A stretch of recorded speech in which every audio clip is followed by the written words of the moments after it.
ప్రభునందు సహోదరి సహోదరులారా, దేవుడిచ్చినటువంటి యొక్క శుభ తరుణములో మనమందరం కూడాను దేవుని యొక్క వాక్యాన్ని మనము ధ్యానం చేసుకుందామండి. నేటి యొక్క వాక్య ధ్యానాంశము అపవాది ఫిర్యాది.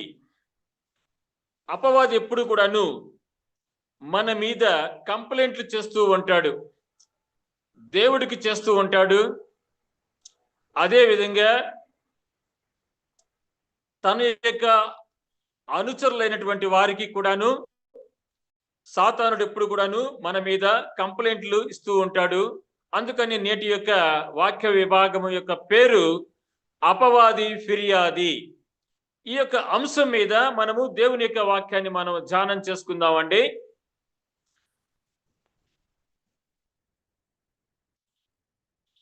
జకరియా గ్రంథము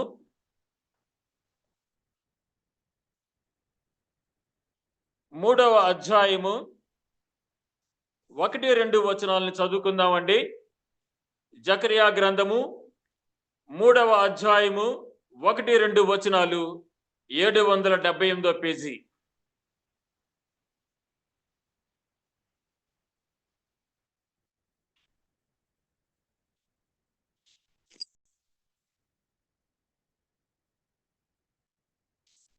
ఎన్నో వచనం సార్?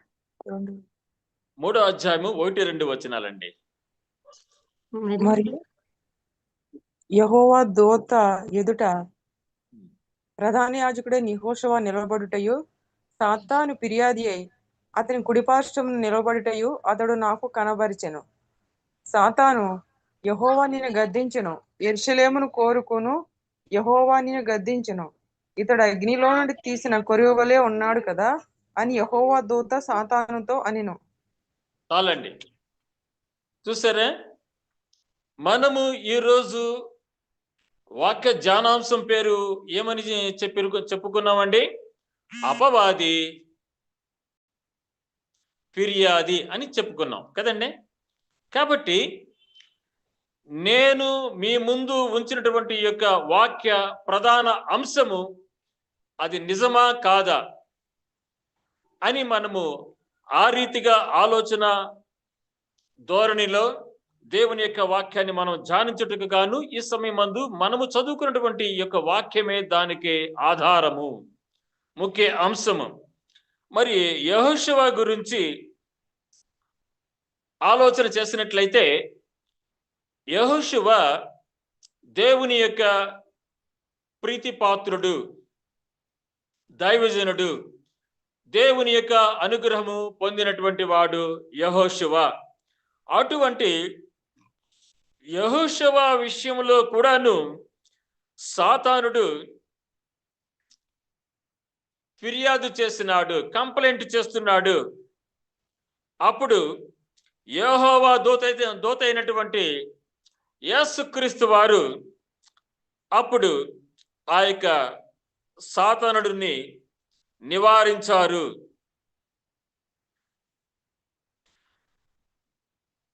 కావున ఈ రీతిగా యెహోషువ అంతటి భక్తిపరుడికి, దైవజనుడికి దేవుని యొక్క అనుగ్రహము అమితంగా పొందుతున్నటువంటి సమయములో ఈ యొక్క సాతానుడు యెహోషువ మీద కంప్లైంట్లు చేస్తున్నాడు.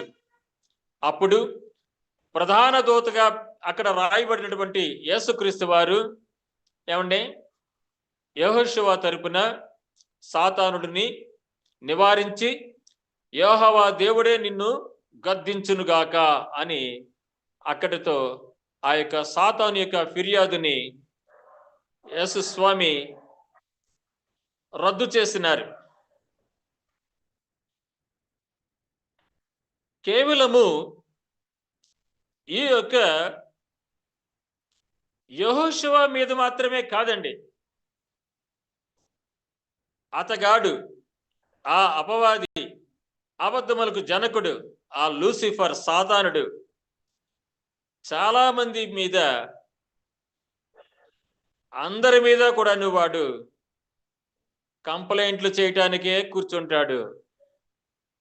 సంఘములో, సమాజములో, కుటుంబములో, మన యొక్క బాహ్య జీవితములో వాడు ఎప్పుడూ కూడాను ప్రత్యక్షంగాను పరోక్షంగాను వాడెప్పుడూ కూడాను దైవజనులను దీనావస్థకి లాగాలని,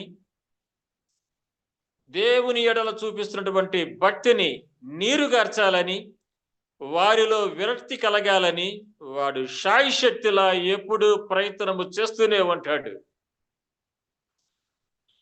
మీకు ఇంకా ఆ యొక్క విషయాలను స్పష్టముగా తెలుసుకోవాలని అనుకుంటారు. ఎందుకంటే మనం అందరం కూడాను దినదినము అనుదినము నిత్యము సత్యాన్వేషణ చేసేటువంటి వారము, యెహోవా గ్రంథమును పరిశీలించి చదువుకున్నటువంటి వారము కాబట్టి మనము ఆ రీతిగా ఇంకను అనేకటువంటి విషయాలను ఈ సమయమందు తెలుసుకునే విధంగా పరిశుద్ధాత్మ దేవుడు మనకు తోడుగా ఉండి ఉన్నారు. మరి ఆదికాండము మొట్టమొదటి అధ్యాయంలో మనం చూసినట్లయితే మన యొక్క ఆది తల్లి గారి దగ్గరికి సర్పరూపములో సాతానుడు వచ్చినటువంటి సందర్భాన్ని మరలా మనము జ్ఞప్తికి తెచ్చుకుందాం. ఆదికాండము 3వ అధ్యాయములో మనము మొదటి చరణాల్లో చూసినట్లయితే ఇది నిజమా, దేవుడు చెప్పాడా అని ప్రశ్నార్థకంగా ఆ యొక్క ఆది తల్లిని హవ్వ గారిని ఆ యొక్క సాతానుడు ప్రశ్నించాడు. అయితే ఈ యొక్క హవ్వతో మాత్రమే కాదండి సాతానుడు దేవునితో వాదించేది, దేవుని మీద బ్లేమ్ చేసేది కేవలం ఈ యొక్క అవ్వతో మాత్రమే కాదు. దానికి ముందు పరలోక రాజ్యములో మరి యేసు ప్రభు వారు అతని యొక్క అనుచరులను ఈ యొక్క కటిక చీకటైనటువంటి ఈ యొక్క బిలములోనికి త్రోసివేసేటువంటి సమయంలో, గెంటి వేసేటువంటి సమయంలో దేవునితో, నీకు సాధ్యమా, అంతా నీ ఇష్టమేనా, నన్ను అన్యాయంగా ఈ యొక్క పరలోక రాజ్యంలో నుంచి నీవు నన్ను గెంటి వేస్తున్నావు, ఇంకను నాకు గనుక నువ్వు ఛాన్స్ ఇస్తే మిగిలిన దూతలను కూడాను నా తట్టు తిప్పుకుంటాను, నా పట్ల నీవు అన్యాయంగా తీర్పు తీరుస్తున్నావు, నాకు అవకాశం ఇవ్వటం లేదు అనేటువంటి విధంగా మరి వాగ్యవాదానికి దేవుని మీదే ఫిర్యాదు చేసినటువంటి విధంగా దేవునితో వాదం పెట్టుకున్నటువంటి సమయములో దేవుడు ఆ సమయమందు రూపించినటువంటి రూపకల్పన ఈ యొక్క 6 దినముల క్రియేషన్, సృష్టి క్రమము, సృష్టి వృత్తాంతము. అప్పుడు సరే, నీవు చేసేటువంటి ఈ యొక్క సృష్టి క్రమములో అందరూ నీవంటేనే ఇష్టపడతారనుకుంటున్నావా? అంతా నీ ఇష్టమేనా? నన్ను ఇష్టపడేటువంటి మనుషులు నీవు సృష్టించబోయేటువంటి ఈ భూలోకములో రారా, ఉండరా? నా తట్టు తిరిగేవారు కూడా ఉంటారు. చూద్దాం, ఈ యొక్క పంతములో, ఈ పందెములో, ఈ యొక్క వైర్యములో గెలుపు ఎవరిదో చూస్తాము అని వాడును వాని యొక్క అనుచరులను దేవుని మీద ఎదురాడినారు, మాటల యుద్ధం చేసినారు, ఆత్మీయ యుద్ధం చేసినారు. దేవుని యొక్క ప్రేమానురాగముల మీద, దేవుని యొక్క మహిమ మీద, దేవుని యొక్క శక్తి మీద కడసారి సమయంలో కూడాను వాడు ఎదురు మాట్లాడినాడు దేవుని మీద. అటువంటి ఆ యొక్క సాతానుడు అవ్వతో దేవుని మీదే ఫిర్యాదు చేశాడు. దేవుడికి తెలుసు, ఈ పండు తింటే మీరు దేవతలైపోతారు, మీరు దేవతలైపోతే ఆయనకి సరి సమానంగా మీరు అవుతారని ఆ యొక్క ఉద్దేశముతోనే మిమ్మలను ఈ పండు తినవద్దన్నాడు అని ఆ యొక్క సాతానుడు ఆ యొక్క అవ్వమ్మ గారికి లేనిపోని కల్పిత కల్పన కథలను అల్లి ఆ యొక్క ప్రలోభ పెట్టి దేవుని నుండి మన యొక్క ఆది తల్లిని మొట్టమొదటిగా సాతానుడు దూరపరిచినాడు.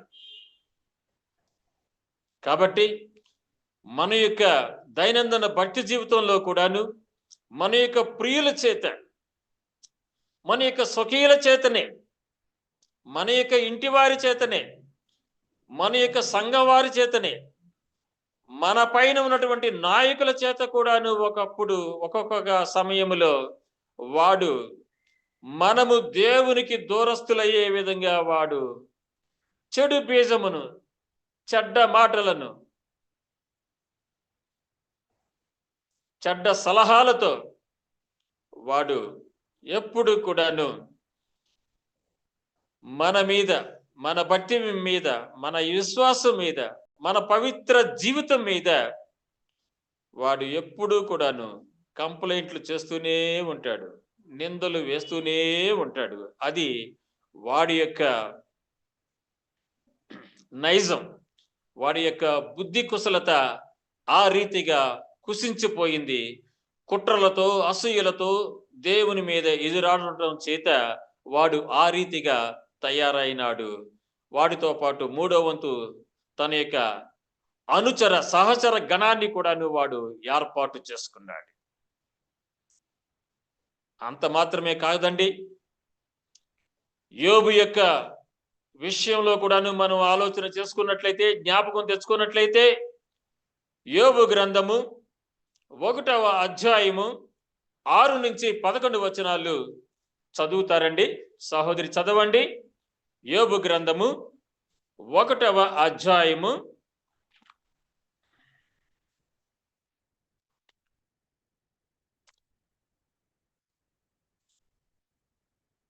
421 పేజీ అండి. యోబు గ్రంథము 1వ అధ్యాయము 6 నుంచి 11 వచనాలను చదువుకుందాం. చదవండి. దేవదూతలు యెహోవా సన్నిధిని నిల్చుటకై వచ్చిన దినమొకటి తటస్థించెను. ఆ దినమున అపవాదియగువాడు వారితో కలిసి వచ్చెను. యెహోవా, నీవు ఎక్కడ నుండి వచ్చితివని వానిని అడుగగా, అపవాది భూమి మీద ఇటు అటు తిరుగులాడుచు అందులో సంచరించుచు వచ్చితినెను. యెహోవాకు ప్రత్యుత్తరం ఇచ్చెను. అందుకు యెహోవా, నీవు నా సేవకుడైన యోబు సంగతి ఆలోచించితివా? అతడు యథార్థవంతుడును సత్యవంతుడునై దేవుని యందు భయభక్తులు కలిగి చెడుతనమును విసర్జించినవాడు భూమి మీద అతని వంటి వాడెవడునూ లేడు అని అడుగగా, అపవాది, యోబు యూరకనే దేవుని యందు భయభక్తులు కలవాడు ఆయన. నీవు అతనికి, అతని ఇంటి వారికి, అతనికి కలిగిన సమస్తమునకు చుట్టూ కంచె వేసితివి కదా. నీవు అతని చేతి పనిని దీవించుట చేత అతని ఆస్తి దేశములో బహుగా విస్తరించి ఉన్నది. అయినను నీవు ఇప్పుడు నీ చెయ్యి చాపి అతనికి కలిగిన సమస్తమును మొత్తిన ఎడల అతడు నీ ముఖము ఎదుటనే దూషించి నిన్ను విడిచిపోవును అని యెహోవాతో అనగా, చాలండి. చూసారా, ఇక్కడ జరిగినటువంటి యొక్క సందర్భం ఎంత మధురంగా ఉందో తెలుసండి, ఎంత భయంకరంగా ఉందో తెలుసండి. మనందరికీ కూడాను భక్తిని పెంపొందించేటువంటి వాక్యముగా దీన్ని మనము ఆత్మీయంగా స్వీకరించుకుందాం. చూసారా, ఎందుకంటేనండి, మన యొక్క దైనందిన జీవితంలో వస్తున్నటువంటి సమస్యలను బట్టి, శోధనలను బట్టి, ఏమండి, ఆర్థిక ఇబ్బందులను బట్టి, సంతానం లేమిని గురించి, నిరుద్యోగ భారముతో, లేకపోతే బిడ్డలకి కావలసినటువంటి ఉద్యోగాల నిమిత్తమై, బిడ్డలకు చేయవలసినటువంటి ఆ యొక్క శుభకార్యాల నిమిత్తమై, మరి తల్లిదండ్రులుగా చేస్తున్నటువంటి ప్రతి ప్రయత్నంలోనూ సాతానుడు అడ్డు వస్తూ, అడ్డు తగులుతూ, అవరోధాలు కల్పిస్తూ, ఏమండి, మనము దేవుడిని సంతోషముతో, ఆనందముతో ఆరాధన చేయకుండా, ఆయనకు స్తుతులు స్తోత్రములు చెల్లించకుండా మనం ఎప్పుడు కూడాను నిరాశ నిస్పృహలతో నీరు గారిపోయి ఏమండి ఎప్పుడు కూడాను ఏడుపు ముఖం వేసుకొని దేవుడిని అనుమానిస్తూ, దేవుడిని నిందిస్తూ, దేవుని మీద మనము ఆధారపడకుండా, దేవుడా నువ్వు మాకెందుకు సహాయం చేయటం లేదు అని మనం కూడాను వాడి వలె ఎదురు తిరగాలనేటువంటి ఆలోచనలు మనలో ప్రేరేపించాలని వాడు ఎల్లప్పుడూ కూడాను చూస్తూ ఉంటాడు. ఇక్కడ చూడండి, సాక్షాత్తు దేవుడే చెప్పి ఉన్నాడు, ఈ భూమి మీద నా యొక్క ప్రియ బిడ్డ, మంచి విశ్వాసి యోబు యథార్థవంతుడు, న్యాయవంతుడు అని అతని గురించి, ఆ యోబు గారి గురించి దేవుడు చెప్పినప్పుడు ఆ సాతానుడు యొక్క కడుపు మండిపోయింది. అసూయ, ద్వేషం రగులుకొని అటువంటి యోబు గారి గురించి ఏం చెప్పాడు? మంచి భక్తిపరుడులే, మాకు తెలుసు, నీవు అతనిని బహుబాగుగా ఆశీర్వదిస్తున్నావు, అతని యొక్క ఆస్తిపాస్తులు, భోగభాగ్యములు, సిరి సంపదలు విస్తరిస్తున్నాయి, అందువలన ఆయన నిన్ను ఆరాధన చేస్తున్నాడు. ఒక్కసారి ఆ యొక్క ఐశ్వర్యమును, అతనికి ఉన్నటువంటి ఆరోగ్యాన్ని తీసివేయి, అప్పుడు తెలుస్తుంది అతగాడు నిన్ను ఏ రీతిగా దూషించునో నాకు తెలుసు అని దేవునితోనే పందెం వేసినాడు అపవాది. మరి మన యొక్క దైనందిన జీవితంలో కూడాను మనకు అన్నీ కూడాను విజయములు వచ్చినప్పుడు, అన్నిటిలోనూ మనకు సుఖప్రదముగా మన యొక్క జీవితము, మన యొక్క కుటుంబము సాగిపోతున్నప్పుడు సంతోషిస్తాం. మన యొక్క విశ్వాసానికి ఏదైనా ఆత్మీయ పరీక్ష ఎదురైనప్పుడు, లేక మన గురించి కూడాను ఆ యొక్క సాతానుడు దేవునితో వాదించినప్పుడు, ఆ విశ్వాస పరీక్షలో మనము విశ్వాసంలో నుండి వీగిపోయి అవిశ్వాసంలో పడిపోయి, ఒకవేళ నిద్రలోనైనా ఆదమరిచి ఆ నిద్రమత్తులోనైనా దేవుడిని మనము దూషించకూడదు, ఎదురు ప్రశ్నించకూడదు, దేవుని మీద మనము అలగకూడదు, విసగకూడదు. ఎందుకంటే మహోన్నతుడైనటువంటి దైవ తండ్రికి ఎప్పుడు, ఏది, ఏ సమయంలో, ఎవరికి ఏ విధముగా ఆయన యొక్క ధన్యతలను ప్రసాదించాలో, ఎప్పుడు ఎవరికి ఏ విధంగా కావలసినటువంటి కార్యసిద్ధిని కలిగించాలో, రక్షణ మార్గమును ప్రసాదించాలో సమస్తము ఎరిగినటువంటి దేవుడు, సర్వాంతరామి, సర్వశక్తుడు యేసు స్వామికి తెలుసును. కాబట్టి మరి యోబు గారి వలె మనం కూడాను, తండ్రి నీ చిత్తం, కలిమిని కలిగించావు, నీ చిత్తం స్వామి, లేమి కలుగుచున్నదా, అది నా యొక్క దౌర్భాగ్యము స్వామి, సాతానుడు నా ఎడల చేస్తున్నటువంటి అగ్ని పరీక్ష తండ్రి, ఈ యొక్క అగ్ని పరీక్షలో ఆ సాతానుడి యొక్క విష వలయంలో నుండి నన్ను తప్పించు ప్రభువా, నాకు కావలసినటువంటి ఆత్మస్థైర్యాన్ని పెంపొందించు తండ్రి అని మనము అచంచలమైనటువంటి విశ్వాసముతో దేవుణ్ణి మనము ఆరాధన చేయవలసినటువంటి అవసరత మనకు ఉండి ఉన్నది. కావున అటువంటి యోబు మీదే దేవదేవునికి, యెహోవా దేవునికి సాతానుడు కంప్లైంట్ చేశాడు, ఫిర్యాదు చేసినాడు. అంత మాత్రమేనండి? సాక్షాత్తు సృష్టికర్త, తండ్రి, కుమార, పరిశుద్ధాత్మ త్రియేక త్రిత్వములోని యేసు స్వామి, ఆయన మనుష్య కుమారుడుగా, మానవావతారిగా ఈ లోకములో ఆయన జన్మించి మరి 30 సంవత్సరముల వయసు వచ్చే వరకు వారిని కనిన తల్లికి, పెంచిన తండ్రికి ఏమండి వారు దేవుని యొక్క ధర్మశాస్త్రములో ఉన్నటువంటి 5వ ఆజ్ఞను కూడాను శిరస వహించి వారు వారి యొక్క రుణమును తీర్చుకొని తదుపరి తన యొక్క 30వ ఏట లేఖనాలు సిద్ధించే విధంగా ఆ ప్రవచనము ఫలించే విధంగా 30వ ఏట వారు యొర్దాను నదిలో బాప్తిజము పొంది మనందరికీ కూడాను మాదిరికరంగాను స్ఫూర్తిదాయకముగా ఆ దేవదేవుడు జ్ఞానస్నానం తీసుకొని మరి ఆత్మ చేత అరణ్యంలోనికి కొనిపోయబడినటువంటి సందర్భములోను తదుపరి ఆ యొక్క 40 రోజులు ఆ యొక్క లోక కళ్యాణ పుణ్యకార్య సిద్ధిని పొంది వారు అరణ్యములో అలసటగా ఉన్నటువంటి సమయములో ఆ యొక్క అపవాది యేసు స్వామిని దర్శించి సందర్శించి కుయుక్తితో ఆయనను బంధించి తన వైపు త్రిప్పుకోవాలని అపవాది చేసినటువంటి తంత్రము గురించి మీకు తెలుసు. మత్తయి సువార్త 4వ అధ్యాయాన్ని చూద్దాం.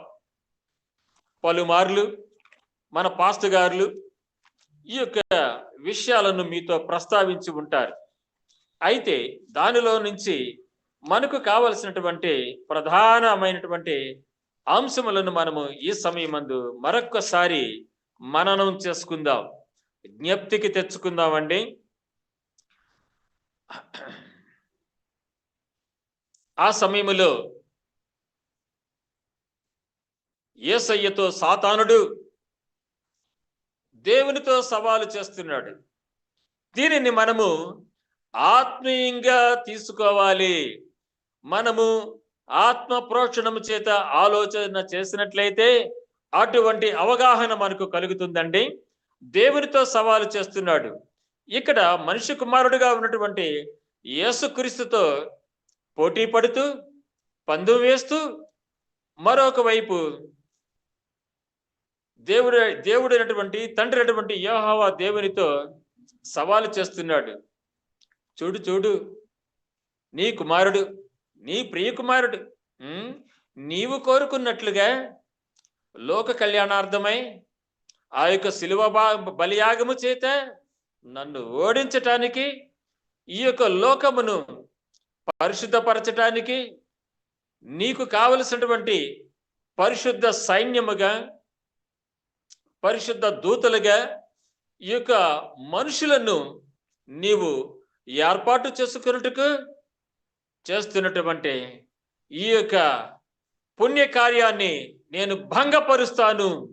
ఆ యొక్క కలవరిగిరి శిలువ మీదకు నీ ప్రియ కుమారుడిని నేను వెళ్ళనివ్వను. చూడు చూడు, నీ యొక్క ప్రియ కుమారుడైనటువంటి ఈ యొక్క యేసును నేను ఏ రీతిగా అయితే ఓడిస్తానో చూడు అని 3 సార్లు ఏమండి యేసుక్రీస్తు వారికి శరీరాశ గురించి, జీవపు డంబము గురించి, ఏమండి నేత్రాశ గురించి ఏమండి పరోక్షంగా ఉద్బోధించాడు. ఏమండి ప్రత్యక్షంగా యేసుక్రీస్తు వారిని పరీక్షించాడు సాతానుడు. చూసారా, ఆఖరికి యేసుక్రీస్తు మీద కూడాను ఫిర్యాదు చేశాడు సాతానుడు యెహోవా దేవునితో, ఓడిపోతాడు చూడు అని. కానీ యేసు స్వామి ఏమండి సామాన్య విశ్వాస అయినటువంటి యోబు గారు ఓడిపోలేదు. ఆ యోబు గారు క్రీస్తు వారికి చిహ్నముగా, ముంగుర్తుగా, సాక్షార్థమై ఆ యొక్క అగ్ని పరీక్షలో యోబు గారు నెగ్గారు. తద్వారా యేసుక్రీస్తు వారు పోయేటువంటి ఈ యొక్క అగ్ని పరీక్షలో విజయమును పొందేటువంటి సమయాన్ని, సందర్భాన్ని ముందుగానే దేవుడు యోబు జీవితంలో ప్రవేశపెట్టి యోబు గారిని మనకు మాదిరిగా, యేసుక్రీస్తు వారు మనకు సారథిగా, పెన్నిదిగా, సర్వకృపా నిధిగా యేసుక్రీస్తు వారు మనకు తోడుగా ఉంటారు. వారి వలె మనమును ఈ యొక్క వాక్య భాగములను బహుబాగుగా ఆకలింపు చేసుకొని మరి సాతానుడు చెప్పేటువంటి వాక్యమునకు ఏమండి యేసుక్రీస్తు వారు ఎటువంటి ఖండనతో కూడినటువంటి బుద్ధి చెప్పే విధంగా జ్ఞానోపదేశాన్ని చేసినప్పటికీ కూడాను సాతానుడు మరి యేసుక్రీస్తు వారిని మోసపరచాలని, లోపరుచుకోవాలని చూశాడే తప్ప అప్పటికైనా గాని వాడితో పాటు ఉన్నటువంటి వారు గాని దేవునికి లోపడలేదు. మరి ఆ రీతిగా ఆ యొక్క పరలోక రాజ్యంలో నుండి పంపవేయబడినటువంటి ఈ యొక్క సాతానుడి యొక్క అనుచరులకి కూడాను దేవుడు వాడు ఎదురు తిరిగాడు కదండి. నాకు నీవు సమయాన్ని ఇవ్వటం లేదు, నాకు గ్రేస్ పీరియడ్ని, కృపకాలాన్ని ఇవ్వటం లేదని చెప్పినప్పుడు మరి యేసుక్రీస్తు వారు ఆ యొక్క కల్వరిగిరిలో శిలువ బలియాగము చేసే వరకు కూడాను కృపకాలము వాడికి మిగిల్చే ఉంచినారు సర్వాధికారి యెహోవా తండ్రి. అయినప్పటికీ కూడాను ఆ దేవుడిచ్చినటువంటి ఆ యొక్క కృపకాలాన్ని వాడు దుర్వినియోగపరుచుకొని ఇంత నిబ్బరముగా, స్థిరముగా, పవిత్రముగా, పరిశుద్ధముగా ఆ తండ్రికి తగినటువంటి తనయుడిగా యేసు నీవు ఉంటావా? సరే, ఇప్పుడుకి కానీ తదుపరి నీ యొక్క 3.5 సంవత్సరాల జీవిత కాలంలో నేను నిన్ను ఓడిస్తాను, ఎలాగైనా సరే నా శాయశక్తుల ఈ యొక్క లోకమును నేను కైవసం చేసుకుంటాను, ఇక్కడ నుండి ఎవడు కూడా పరలోక రాజ్యానికి వెళ్ళకుండా చేస్తాను అని వాడు మరింతగా దేవుని మీద పగ పెంచుకున్నాడే తప్ప ఆయన యొక్క ప్రేమను పంచుకోలేకపోయాడు సాతానుడు, అపవాది. మన ఎడల ఈ లోకం మీద వాడు ఎప్పుడు కూడా ఫిర్యాదుగా ఉంటూ అతగాడు కంప్లైంట్లు చేస్తూనే ఉంటూ ఉంటాడు. కావున ఈ సమయమందు మరి యెహోషువ మీద సాతానుడు కంప్లైంట్ చేశాడు. మరి దేవుని మీద ఎదురాడినాడు పరలోక రాజ్యములో. ఏదేను తోటలో, దేవుని తోట అయినటువంటి ఏదేను తోటలో మరి మన యొక్క ఆది తల్లిదండ్రుల మీద కూడాను ఆ విషయంలో కూడాను వాడు దేవుని మీదే కంప్లైంట్ చేశాడు. అదేవిధంగా మరి దేవునికి వారసులుగా మరి తొలి దంపతులుగా, తొలి మానవులుగా ఉన్నటువంటి వారి మీద కూడాను సాతానుడు తన యొక్క పాపపు ప్రయోగం చేస్తున్నాడు. అక్కడ సఫలీకృతం అయ్యాడు సాతానుడు. కానీ యోబు గారు ఏమండి బాప్టిజం తీసుకున్న తర్వాత యేసుక్రీస్తు వారు ఎదుర్కొన్నటువంటి ఆ యొక్క అగ్ని పరీక్షకు ముంగుర్తుగా యోబు గారు దేవుని వైపు నిలబడినారు. మరి యేసు స్వామి మనందరికీ కూడాను మాదిరికరంగా, రక్షణ దుర్గముగా వారు సాతానుడిని జయించినారు. దీనినే స్ఫూర్తిగా తీసుకొని యాకోబు భక్తుడు తన యొక్క పత్రికలో ఏమని రాశారండి? మీరు స్థిరత్వముతో, మంచి భక్తి ప్రపత్తులతో సాతానుడిని మీరు ఎదిరించండి, అప్పుడు వాడు మీ దగ్గర నుంచి పారిపోతాడు అని కూడాను మంచి సూక్తిని, బంగారు సూత్రమును యాకోబు తన యొక్క పత్రికలో మనకు రాసి ఉన్నాడు. కావున అటువంటి దేవుని యొక్క వాక్యమే మనలను బ్రతికిస్తుంది, మనలను జీవింపచేస్తుంది. మనకి అందరికీ కూడాను విజయ పదమున నడిపించేది దేవుని యొక్క వాక్యము. ఆ దేవుని యొక్క వాక్య ధ్యానాన్ని మనము అనుదినము ఈ రీతిగా మనము ధ్యానం చేస్తున్నాము అంటే దేవుని యొక్క కృప మన ఎడల అమితంగా ఉండబట్టే మనము ఈ రీతిగా చేస్తున్నాము. మరి తండ్రి యొక్క చిత్తానుసారముగా యేసుక్రీస్తు వారు మన అందరి యొక్క పాప క్షమాపణ కొరకు, పాప విమోచన కొరకు అమూల్యమైనటువంటి క్రయధనముగా తనను తాను రిక్తునిగా చేసుకొని ఆయన సిలువ మీద మరి ఇప్పటికే ప్రభువునందు నిద్రించినటువంటి వారి కొరకు, ఇప్పుడు ఇలలో జీవిస్తున్నటువంటి వారి కొరకు, మరియు రాబోయే తరాలలో యేసుక్రీస్తు వారి యొక్క రెండవ యొక్క రాకడ వచ్చే వరకు పుట్టబోయేటువంటి వారి నిమిత్తము కూడాను యేసుక్రీస్తు వారు తన యొక్క అమూల్యమైనటువంటి పరిశుద్ధ రక్తమును ప్రోక్షించి మనందరికీ కూడాను రక్షణను, జీవ కిరీటమును ప్రసాదించే విధంగా వారు పునరుద్ధారులై మరి 40 రోజులు ఈ లోకములో అనేకులకు అగపడి కనిపించి అటు పిమ్మట వారు ఆరోహణమై మరలా వారు మనకు చెప్పినటువంటి వాగ్దానములలో ఏమండి, మీ యొక్క హృదయములను కలవరపడనీయకుడి, నేను తండ్రి ఇంట మీకు నివాసములు ఏర్పాటు చేయడానికి వెళ్ళుచున్నాను అన్నారు.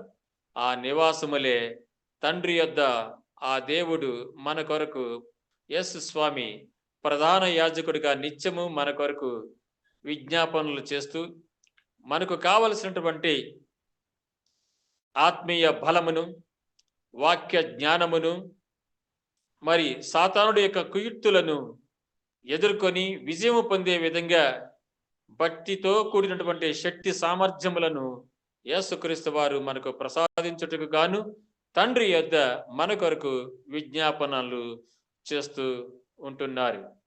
అంత మాత్రమే కాకుండా యేసుక్రీస్తు వారు తాను ప్రేమించినటువంటి యోహాను అనేటువంటి శిష్యుడి ద్వారాగా ఏమండి, ఎలాగైతే ప్రవచన సారమును యోహాను శిష్యుడికి కలిగించి ప్రకటన గ్రంథాన్ని ఆయన చేత మనకు ఇచ్చినారో, మరి ఆ యొక్క ప్రియ శిష్యుడైనటువంటి యోహాను ద్వారాగా మనకు ప్రవచన సారమును ఏమండి, త్రిదూత వర్తమానమును ఏ రీతిగా అయితే మనకు ప్రబోధించారో వాటిని మనము పఠించి పాటించి అనేకులకు ప్రకటిస్తూ మనమందరం కూడాను పరలోక రాజ్యం వారసులమయ్యే విధంగాను పరిశుద్ధాత్మ దేవుడు తన యొక్క పవిత్రతను మనందరికీ కూడాను ఆపాదించి మన అందరి యొక్క దైనందిన జీవితంలో పరిశుద్ధాత్మ దేవుడు మనలను బలపరుస్తూ, ఉజ్జీవింపచేస్తూ, ఉద్ధరిస్తూ ఆ పరలోక రాజ్యానికి వారసులయ్యే విధంగా ఎల్లప్పుడూ కూడాను మనకు తోడుగా ఉండి కరుణించి కాచి కాపాడునుగాక.